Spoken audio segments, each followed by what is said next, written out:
Hello, Hola, Konnichiwa, Salaam, Ciao Namaste. Peace to all. This is Soulology, the science of the soul, and we are going to discuss the manipulation of the six senses. Part 3, Taste. Why or how is there manipulation of taste? It's a pretty simple one. Your manipulation comes from your nervous system. I know I didn't say that right. A tongue twister. Your nervous system. You taste certain things, certain spices, certain things that taste sour, sweet, and so on, and certain things that can be highly addictive compared to drugs. What is used in this purpose to make you feel a certain way, and how is it manipulating you? You see, you eat certain things, and then you look at people, for example. Now I'll spread this apart when we talk about carnivores, omnivores, people who are vegan, people who eat who are vegetarian, and let's discuss just these ideals real quick and understand this.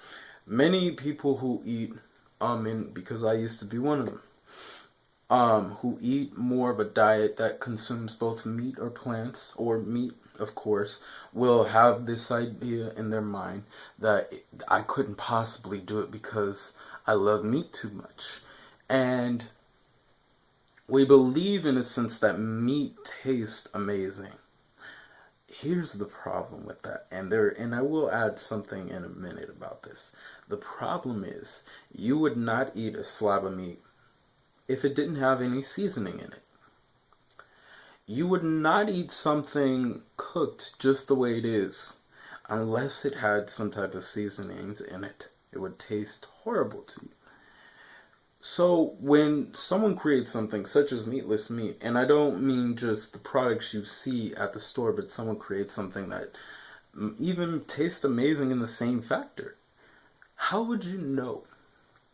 And of course, some people will say, well, and remember, this is something else I'll add to it. Many people will say, well, I've tasted vegan stuff like that, and it's not the same. And remember, there's a manipulation of the mind of taste, of what you are believing yourself to believe.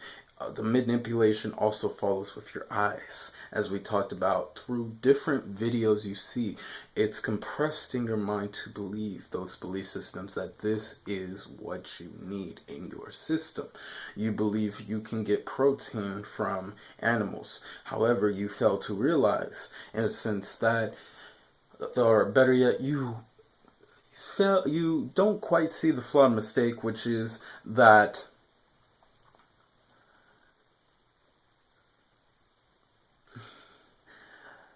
the failed mistake is simply that you, of course, are eating this meat, but you are also being manipulated by sight and everything to believe it to be true. You believe the taste is amazing, but it's also a belief system in the mind that has taught you through the manipulation of other things you've watched that you have to eat this, that it is good, that there's nothing else. And so you keep it in your mind that this must be true, and you believe nothing else but that. But the flawed mistake of that is that there are other ways to keep yourself healthy. On top of that, there are many things that are put as poisons inside food. Now, while there may be poison, you may think to yourself that, why does it not kill us immediately? Some people might not even think that at all. But let me explain simply. You see, if the body were to consume poison directly, it would upchuck it in a sense, or know it was there. How do you put poison in food without anyone noticing? You compile it with other nutrients and then put that in there little by little. It's, as the saying goes, making the king slowly weak.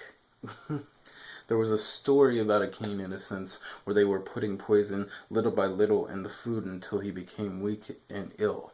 And that is what they do to you, not realizing you are those gods, goddesses, and creators, slowly but very steadily making you ill. And that is why it's vitally important to take care of the body, and know what you are putting in your system. Even if you enjoy something, sometimes we are even full and we just keep eating because we like the taste of something. And it's the manipulation of you believing that because it tastes so good, you have to have another one and another one and another one.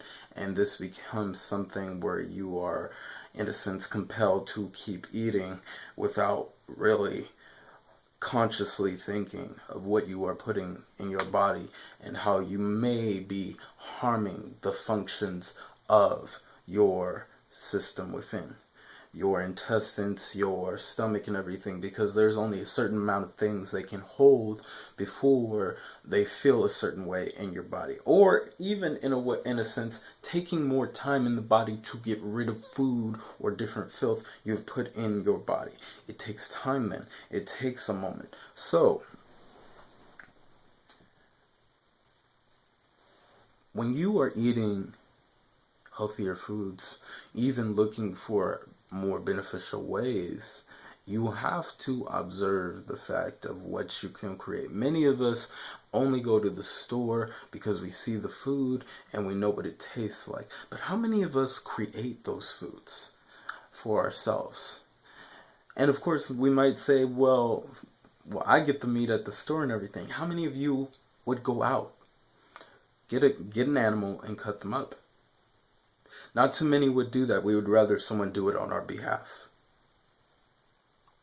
How many of us go to the store, not just for meat, but just anything in general, different breads, different candies, different types of things that are nutritious for us per se. Remember, per se. You can't really say that. You have the FDA that will tell you these things are healthy for you, especially when we talk about things that are natural in a sense. Remember that key word natural, because most of the time they are using other chemicals, long worded chemicals, some chemicals you can't pronounce and some you can, to create certain foods and allow it to bypass.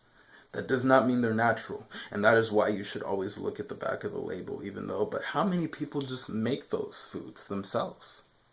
How many people make their own candies? How many people make their own foods and create their own recipes to make themselves healthy? Because truth be told, at the end of the day, only you, if you cook for yourself, would know what's in your food.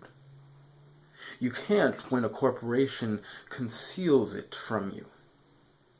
Yes, they may tell you what's in the back, but how do you truly know that's all the information on there? And that's a thought to keep. It's not just about the taste of what you eat. Think consciously of keeping yourself healthy instead of consuming because you enjoy. And there's nothing wrong with enjoyment, by the way. You can do whatever you like. But be conscious and aware of what you are putting in your body, no matter what it tastes like. If you want it to taste a different way, then change it to taste better, in a sense, to your palate. You can do that because, remember, you are creators. You are gods, goddesses, and creators. Remember that to know thyself is to know the creator within, who you really are. So to everybody out there, have a good morning, a great afternoon, and a fantastic evening. To everyone, peace and namaste.